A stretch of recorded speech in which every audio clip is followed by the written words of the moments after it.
I think we're seeing a terrific amount of leadership, actually.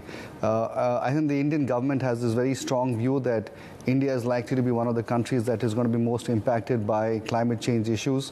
We are vulnerable in terms of our food basket and our population living on the coastlines. And the second thing is that the Prime Minister has realized that this is also a terrific opportunity globally.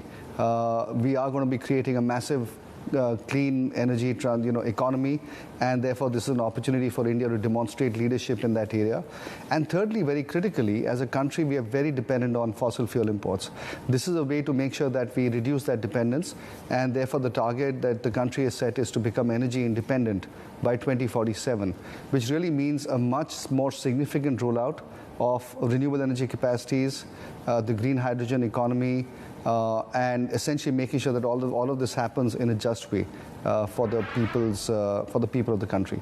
So I think India is taking the lead, and in the recent G20 summit that happened in New Delhi, one of the targets that was set was tripling renewable energy capacity by 2030 globally. And I think that becomes, therefore, a very good lead into COP28, which is, as you know, about to start in the next couple of months. One of the biggest challenges, I would imagine, for India, like Indonesia, is phasing out coal, especially when it's so abundant, when it's so cheap, and phasing it out in a manner that is not disruptive for the broader population. How is India managing this? Yeah, that's a great question. And I think what people need to realize is that India is a large country growing very substantially. Our power demand is growing at 6 to 7% a year. Now, to replace that, or to essentially meet all of this power demand growth with renewable energy itself is a task. The government has set a very ambitious target of getting to 500 gigawatts of renewable energy capacity by 2030 and adding almost 50 gigawatts every year. Now, to add that capacity itself is going to be very challenging. What we cannot afford as a country is essentially to shortchange our growth on account of power, lack of power capacities.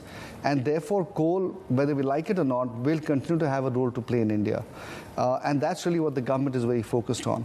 So I think what you'll see in India is both the pushing forward of renewables at a massive level, but at the same time, just given the sheer size and scale of power demand growth, we will need to have more coal as well.